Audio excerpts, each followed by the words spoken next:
वेबजीफाई institute में आपका स्वागत है। आज की हम फोटोशॉप की क्लासेस के अंदर सीखने वाले हैं किसी भी इमेज को रीसाइज कैसे करना है।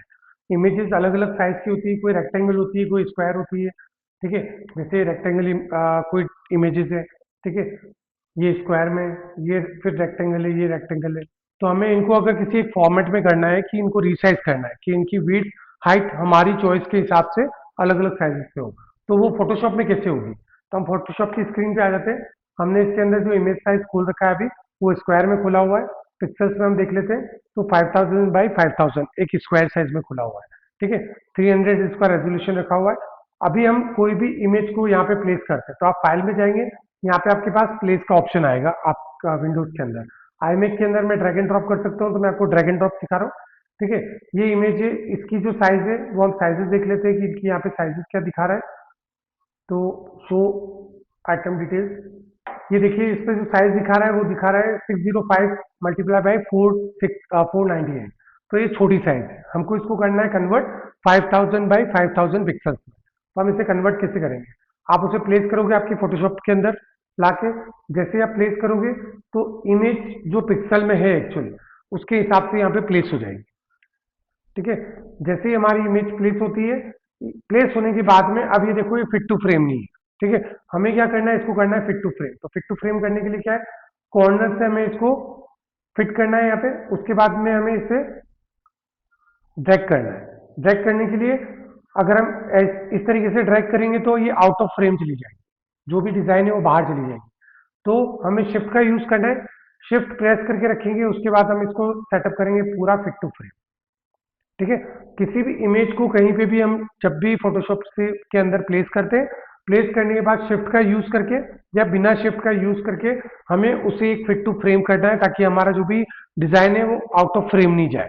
तो हमें फिट टू फ्रेम किया, ऊपर से चेक मार्क आ रहा है उसको प्लेस करने के लिए, या फिर एंटर बटन दबा सकते हैं हम। जैसे ही एंटर दबाएंगे तो आप देखोगे कहीं भी व्हाइट लाइन नहीं दिखनी चाहिए कॉर्नर पे, बिल्कुल फिट टू फ्रेम होना चाहिए। अगर आपने फिट टू फ्रेम थोड़ा सा भी ऊपर नीचे किया है, तो अगर 90-20 भी होगा तो वो ऐसा दिखेगा।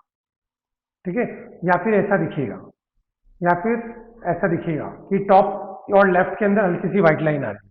तो हमें क्या करना है, बिल्कुल फिट टू फ्रेम करना है। कंट्रोल टी करेंगे तो हम सेलेक्ट हो जाएगी ये फाइल। ठीक है, और आप कॉर्नर टू कॉर्नर देख सकते हो, अगर कहीं पे गलती से हमारा अगर थोड़ा सा रह गया है और हमने एंटर कर दिया है, तो ये व्हाइट लाइन दिख रही है हमें। कहाँ से दिख रही है व्हाइट लाइन, क्योंकि आप आपकी राइट साइड पे देखोगे बैकग्राउंड है, तो बैकग्राउंड की व्हाइट है। ठीक है, इसलिए व्हाइट दिख रहा है। तो हम उसको कंट्रोल टी करेंगे। कंट्रोल टी करने के बाद कॉर्नर से कॉर्नर प्रॉपर मैच करेंगे। मैच करने के बाद एंटर की दबाएंगे तो ये फिट टू फ्रेम हो गया। इससे हम करते हैं किसी भी इमेज को रीसाइज। बस इतना सा एक शॉर्ट प्रोसेस है जिससे इमेज को रीसाइज किया जा सकता है। ये करने के बाद में हमें सेम प्रोसेस करना है, फाइल पे जाना है, सेव एज पे जाना है। सेव एज पे जाके फोटोशॉप की जगह पे पीएनजी फॉर्मेट सेलेक्ट करना है, ऊपर पीएनजी आ जाएगा। फिर जो भी फाइल का नाम है, जो ओरिजिनल आपकी फाइल का नाम होगा, वही नाम आप दे दोगे यहाँ पे। जैसे मैं एग्जाम सैंपल दे रहा हूँ, सैंपल 1। वो देने के बाद में आप उसको करोगे सेव, और फिर ओके। ये सेव होने में कुछ टाइम लगाएगा, सेविंग चलेगी 100%। जब तक नहीं होती तब तक हमें वेट करना है। नीचे लेफ्ट स्क्रीन पे आपको दिख रहा होगा ये सेव हो गई हमारी फाइल। फिर हमें फोल्डर में जाके रीचेक करना है कि ये रिसाइज होकर सेव हुई है या नहीं हुई। ठीक है, तो हमने अभी क्या किया है, एक जो फोटो था उसे हमने सेव किया है। इसी तरीके से हम मल्टीपल अलग अलग फोटोज ले लेते हैं और उन्हें सेव एज करते हैं।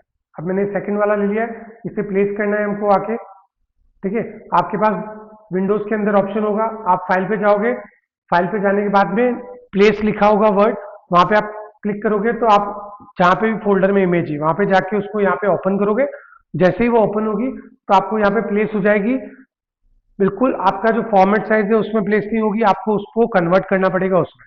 अभी देखो, ये जो फॉर्मेट है, आप ओरिजिनल फाइल जब देखेंगे तो ये रेक्टेंगल में है। ठीक है, इसीलिए हमारी फोटोशॉप के अंदर भी रेक्टेंगल में पेस्ट हुई है, राइट और लेफ्ट में दोनों जगह व्हाइट स्पेस है। तो हमें ड्रैग एंड ड्रॉप करके एक साइड पे उसको पहले फिट करना है। उसके बाद हम शिफ्ट बटन दबा के और उसे फिट टू फ्रेम करेंगे। अगर शिफ्ट बटन दबाने पे आउट ऑफ फ्रेम जा रही है तो शिफ्ट बटन को छोड़ के उसके बाद यूज करना है। ठीक है, क्योंकि मैं आईमेक में यूज कर रहा हूँ तो इस पर शिफ्ट बटन दबाना पड़ रहा है। उसके बाद उसको ड्रैग करके फिट टू फ्रेम कर पा रहा हूँ। जब हम विंडोज पे करेंगे तब विदाउट शिफ्ट से आप उसको फिट टू फ्रेम कर सकते हैं। ठीक है, फिट टू फ्रेम करने के बाद में एंटर दबाना है। तो हमारी फिट टू फ्रेम हो गई। अब हमें सिर्फ सेव एज करना है। तो एक सिंपल सा प्रोसेस है किसी भी इमेज को हमें रिसाइज करने के लिए। वापस से मैं दूसरी जो प्रिंट है उसे प्लेस कर देता हूँ यहाँ पे। प्लेस कर दिया। प्लेस करने के बाद फिर से हम एक कॉर्नर पे इसको सेट कर देते हैं। शिफ्ट प्रेस करके फिर हमने कर्सर की मदद से इसको पकड़ के और इसको क्या किया, फिट टू फ्रेम, एंटर किया, फिट टू फ्रेम हो गई। ठीक है। अब ऐसे ही एक और ये प्रिंट है। अब ये देखो ये प्रिंट साइज कैसी है। ठीक है। तो हमें इसको क्या करना है, शिफ्ट बटन दबा के इसको भी फिट टू फ्रेम करना है। टॉप से कर लिया, फिर बॉटम से कर लिया। बिल्कुल कॉर्नर टू कॉर्नर चारों कॉर्नर मैच होने चाहिए, कोई भी आउट ऑफ फ्रेम नहीं निकले या इन द फ्रेम नहीं हो, बिल्कुल फिट टू फ्रेम हो। ठीक है। अगर थोड़ा भी 19-20 रह जाएगा ये तो वो मिस्टेक होगी। ठीक है। जैसे अगर 90-20 भी थोड़ा भी रह गया है तो ये है आपकी मिस्टेक। तो हमें क्या करना है, परफेक्टली फिट टू फ्रेम करना है और उसके बाद उसको सेव एज करना है। ठीक है। तो मैं फिर से इसे प्लेस कर देता हूँ। प्लेस करने के बाद में देखो मैंने शिफ्ट यूज नहीं किया है तो वो क्या हो गया, आउट ऑफ फ्रेम चला गया, है ना। तो हमें शिफ्ट यूज करना है या विदाउट शिफ्ट से फिट टू फ्रेम ही रखना है हमेशा। फिट टू फ्रेम रख के एंटर किया, इसको करना है सेव एज। ठीक है। तो ये क्या किया है हमने, किए इमेज को रीसेट। तो आज की क्लासेस में हमने सीखा है किसी भी इमेज को हमें फिट टू फ्रेम कैसे करना है। एक दो सैंपल्स हम लोग और लेते हैं इसमें से।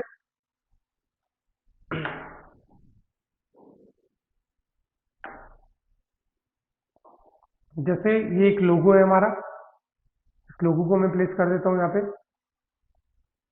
लोगो प्लेस किया, आप देखो ये बिल्कुल छोटी साइज का आ रहा है। तो पहले आपको एक कॉर्नर पे उसको ले जाके फिट करना है, राइट टू लेफ्ट या फिर लेफ्ट में। उसको ले जाने के बाद कॉर्नर से आपको क्या करना है, इसको प्रॉपर फिट टू फ्रेम करना है। फिट टू फ्रेम कर लिया, एंटर कर दिया। एंटर करने पे क्या हुआ है, वो लोगों की साइज जो है वो हमने इंक्रीज कर दी है, या हमारी जो हमको फ्रेम साइज चाहिए थी, जो कैनवास साइज चाहिए थी, उसमें रिसाइज कर दिया है। तो हमने आज की क्लासेस में पूरा कवर किया है कि किसी भी इमेज को, किसी भी फाइल को रिसाइज करना, किसी भी फोटो को, अगर आपकी फोटोज है, कोई भी अगर फोटो क्लिक किए हुए हैं मोबाइल से, उसको भी रिसाइज करना है तो फोटोशॉप में आप इजीली उसको रिसाइज कर सकते हो अपनी फ्रेम या अपनी चॉइसेस के हिसाब से। उसकी विड्थ अगर रेक्टेंगल में रखना है तो रेक्टेंगल में रख सकते हो, स्क्वायर में रखना है स्क्वायर में, ट्रायंगल्स में रखना है तो ट्रायंगल में रख के फिर आप फोटो सेव कर सकते हो। तो आपकी चॉइस से इसको रिसाइज करके और सेव कर सकते हो। Okay, thank you.